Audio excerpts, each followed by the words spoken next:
사도신경하심으로 신앙 고백하겠습니다. 전능하사 천지를 만드신 하나님 아버지를 내가 믿사오며 그 외아들 우리 주 예수 그리스도를 믿사오니 이는 성령으로 잉태하사 동정녀 마리아에게 나시고 본디오 빌라도에게 고난을 받으사 십자가에 못 박혀 죽으시고 장사한 지 사흘 만에 죽은 자 가운데서 다시 살아나시며 하늘에 오르사 전능하신 하나님 우편에 앉아 계시다가 저리로서 산자와 죽은 자를 심판하러 오시리라. 성령을 믿사오며 거룩한 공회와 성도가 서로 교통하는 것과 죄를 사하여 주시는 것과 몸이 다시 사는 것과 영원히 사는 것을 믿사옵나이다. 아멘.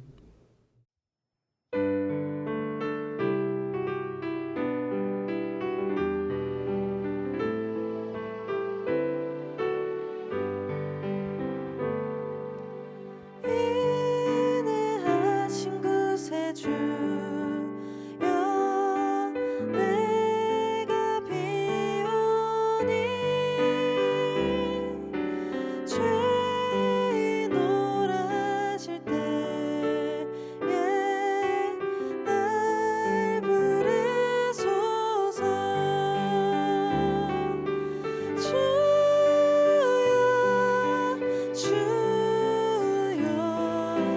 내가 비오니 죄인 오라실 때에 날 부르소서.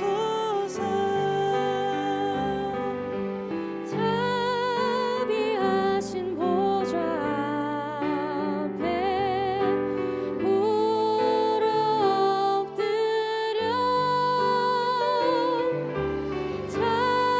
자복하고 회개하니 믿음 주소서.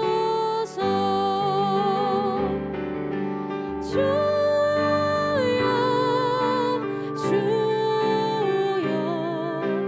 내가 비오니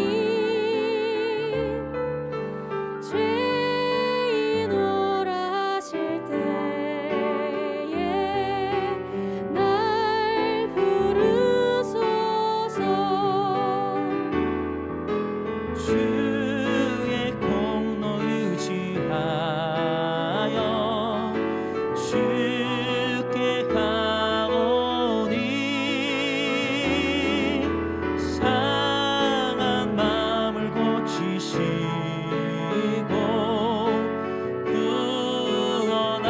구원하소서. 주여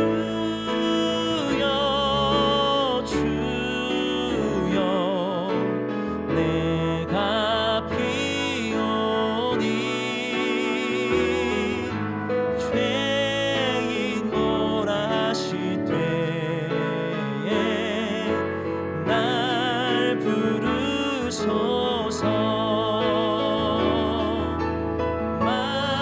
만복했던 우리 주여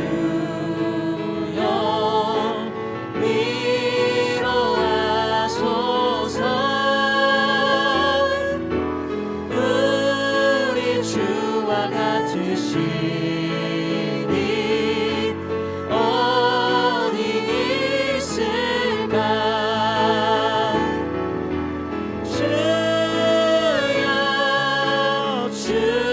주여 내가 비오니 죄인 오라실 때에 날 부르소서.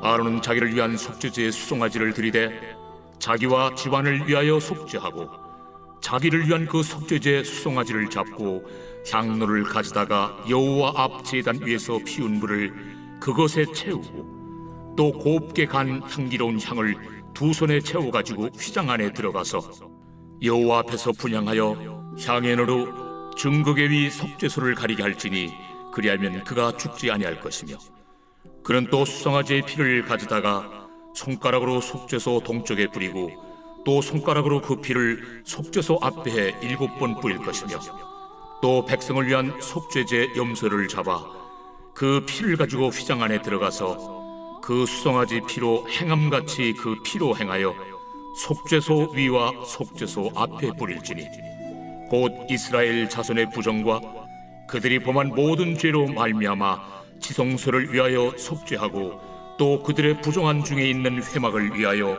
그같이 할 것이요 그가 지성소에 속죄하러 들어가서 자기와 그의 집안과 이스라엘 온 회중을 위하여 속죄하고 나오기까지는 누구든지 회막에 있지 못할 것이며 그는 여호와 앞 제단으로 나와서 그것을 위하여 속죄할지니 곧 그 수송아지의 피와 염소의 피를 가져다가 제단 귀퉁이 뿔들에 바르고 또 손가락으로 그 피를 그 위에 7번 뿌려 이스라엘 자손의 부정에서 제단을 성결하게 할 것이요 그 지성소와 회막과 제단을 위하여 속죄하기를 마친 후에 살아있는 염소를 들이되 아론은 그의 두 손으로 살아있는 염소의 머리에 안수하여 이스라엘 자손의 모든 불의와 그 범한 모든 죄를 아뢰고 그 죄를 염소의 머리에 두어 미리 정한 사람에게 맡겨 광야로 보낼지니 염소가 그들의 모든 불의를 지고 접근하기 어려운 땅에 이르거든 그는 그 염소를 광야에 놓을지니라.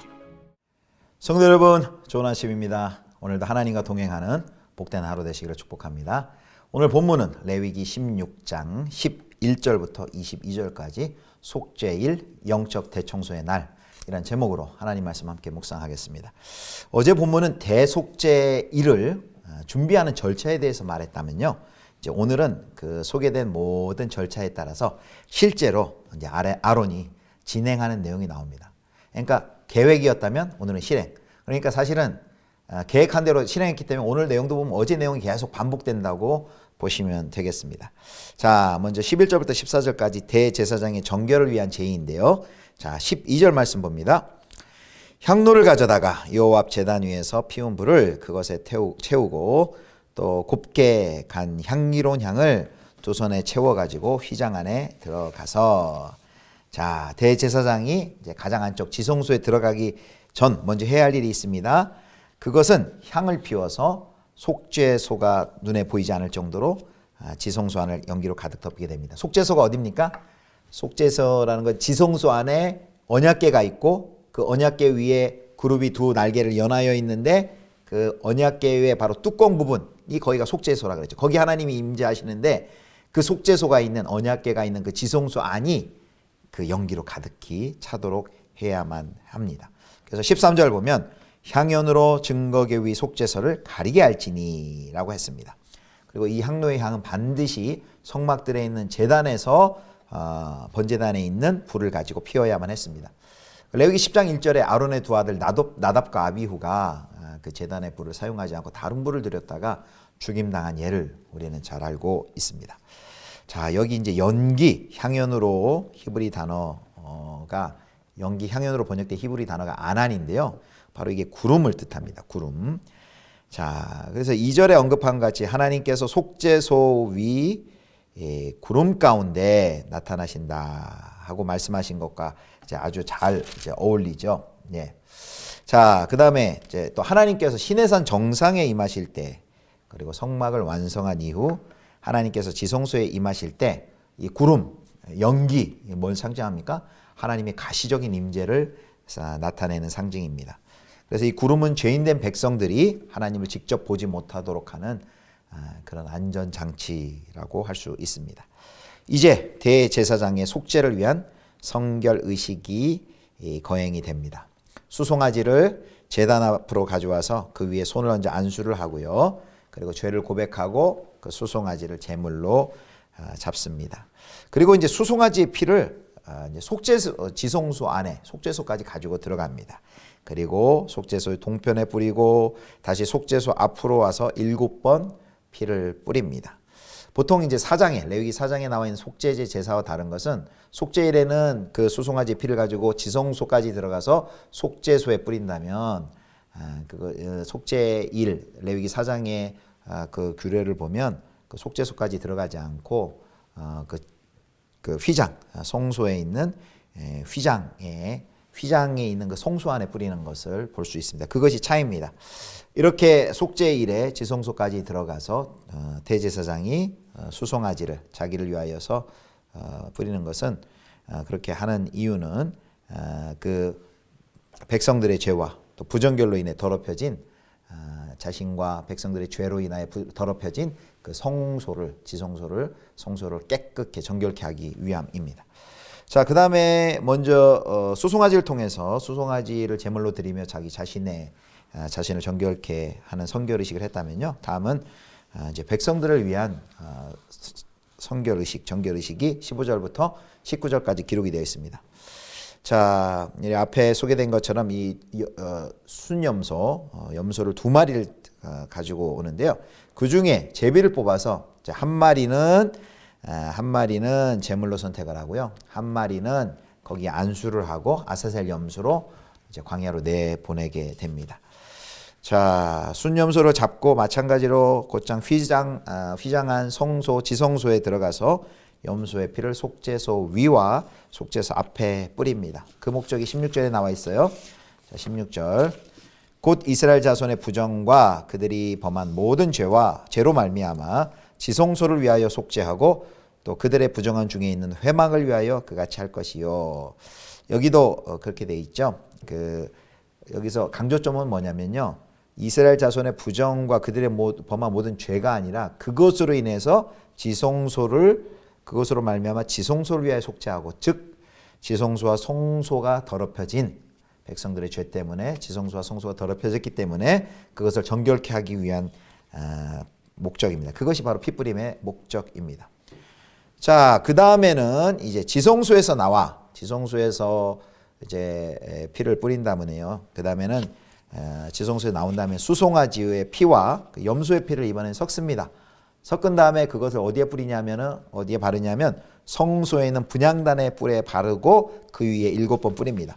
어제도 성막 평면도를 봤지만 한 번 더 보겠습니다. 이게 글로만 읽으면 헷갈리더라고요. 자, 가장 안쪽이 지성소라 그랬어요. 법궤가 있는 지성소. 자, 거기서 지금 숫염소 피를 뿌리고 백성들의 정결을 위해 순염소의 피를 뿌리고 나옵니다. 휘장 밖으로 나와.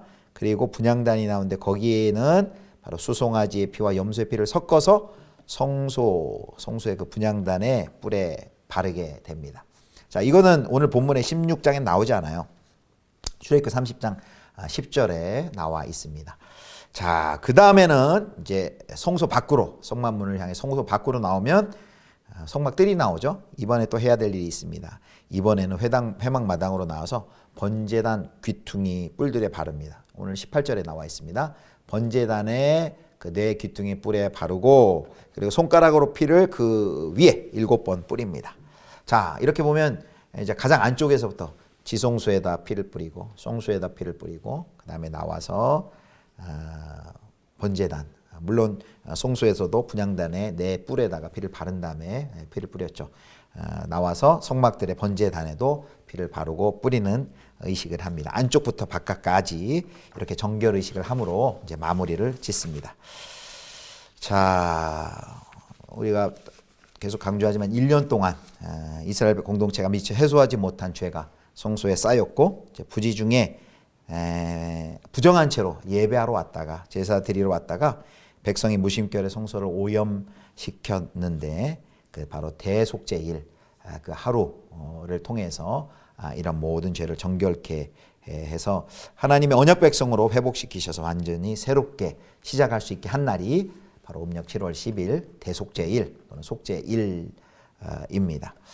자, 이제 마지막은 이제 아사셀 염소 한 번 더 살펴보겠습니다. 백성의 죄를 제거하기 위한 아사셀 염소인데요. 속죄를 위한 마지막 절차는 이 아사셀 염소에게 안수하고 죄를 아사셀 염소에게 전가시킨 다음에 땅끝까지 보내는 것입니다. 자, 두 손을 얹어서 안수해요. 그래서 모든 백성의 죄를 살아있는 염소에게 옮겨 놓습니다. 그리고 이 아사셀 염소는 모든 죄를 짊어지고 광야로 내보내짐으로써 공동체로부터 죄를 완전히 제거합니다. 요한복음 1장 29절에 보면 예수님을 세상 모든 죄를 지고 가는 하나님의 어린 양이라고 묘사하고 있습니다. 그리고 히브리 13장 12절에는 예수 그리스도께서는 우리 죄를 거룩해 하시려고 성문 밖으로 쫓겨나 고난을 받으셨지요. 자, 이렇게 평일에 처리되지 못한 백성의 모든 죄와 그로 인해 누적된 오염을 제거하는 날이 바로 대속죄일이고, 이스라엘 백성들, 그 거룩한 백성의 정체성을 유지하는 아주 중요한 날이었습니다. 말씀을 정리하도록 하겠습니다. 우리는 어제와 오늘 이렇게 대속죄일, 속죄제를 살펴보면서 인간의 죄가 성전을 더럽힌다라는 것을 확인했습니다. 또한 성전과 백성이 언약의 피로써 아주 하나로 결속된 관계라는 것을 우리가 확인했습니다.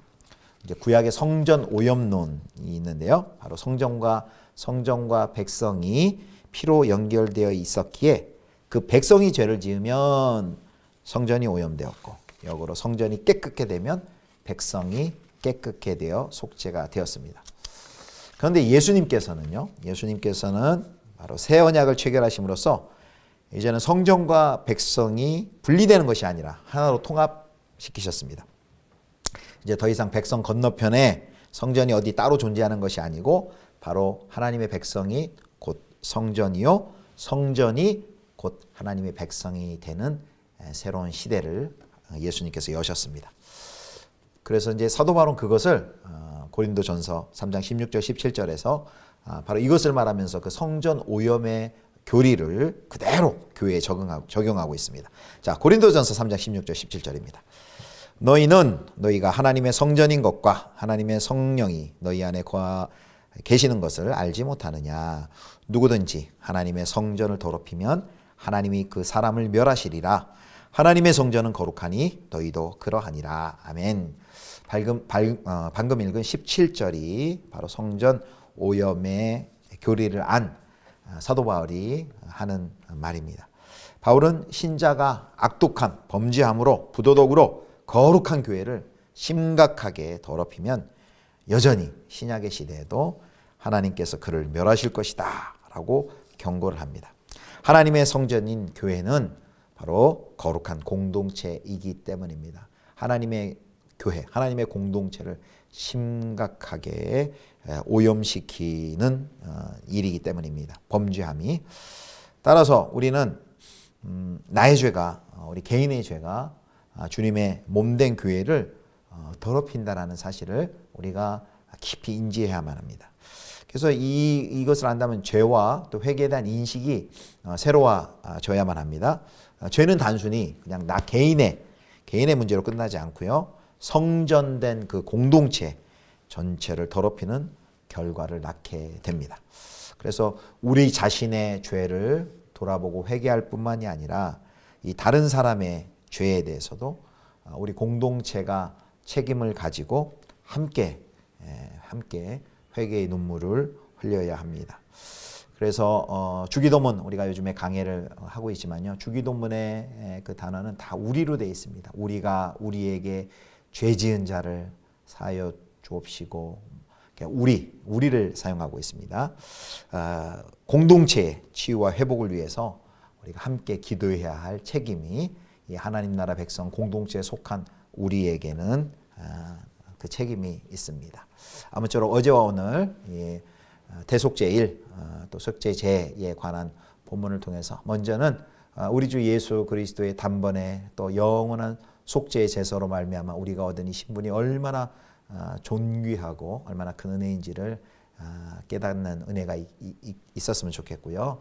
또 두 번째는 우리가 이제 신약에 하나님의 성령이 거하시는 성전, 하나님의 교회, 하나님의 가족, 그리스도의 몸, 그리고 성전이 되었는데 바로 우리가 공동체로 유기적으로 연결되어 있기 때문에 한 사람의 범죄가 전체에게도 그리스도의 몸에 영향을 미친다는 것을 깨닫고 나를 돌아보고 또 공동체를 돌아보아 우리 공동체가 하나님 앞에 정결한 그리스도의 신부로 서도록 늘 하나님 앞에 회개하는 또 하나님 앞에 바로 서는 그런 은혜가 있어야 하겠습니다. 이런 복된 은혜가 저희 예수비전교회 가운데 있기를 주님의 이름으로 축복합니다. 기도하겠습니다. 하나님 아버지, 아들 예수 그리스도를 통하여 단번에 영원한 속죄의 제사를 드리심으로 또 우리를 구원하여 주시고 하나님 앞에 담대히 나가도록 놀라운 특권과 은혜 주심을 감사합니다. 이 은혜를 날마다 감사하며 특별히 우리를 돌아보고 우리의 범죄함이 공동체 전체에 영향을 미친다는 것을 깨닫고 우리의 죄뿐만 아니라 공동체의 죄악을 함께 아파하고 회개를 구하며 하나님의 용서함을 받는 공동체를 위하여서 기도하는 저희가 되게 하여 주옵소서. 우리 주 예수 그리스도의 이름으로 기도드립니다. 아멘. 주님 가르쳐 주신 기도하겠습니다. 하늘에 계신 우리 아버지여, 이름이 거룩히 여김을 받으시오며 나라의 임하옵시며 뜻이 하늘에서 이룬 것 같이 땅에서도 이루어지이다. 오늘날 우리에게 일용할 양식을 주옵시고 우리가 우리에게 죄 지은 자를 사하여 준 것 같이 우리 죄를 사하여 주옵시고 우리를 시험에 들게 하지 마옵시고 다만 악에서 구하옵소서.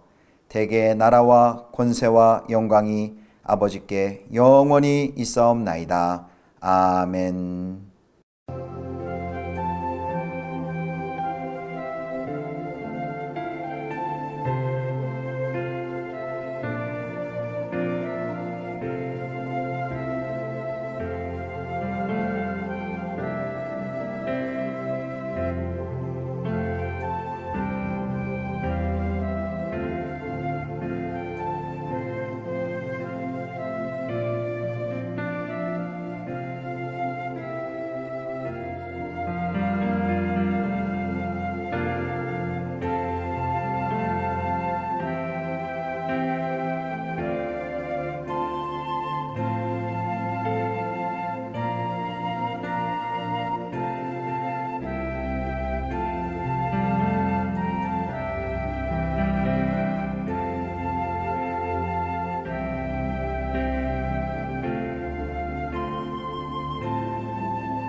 주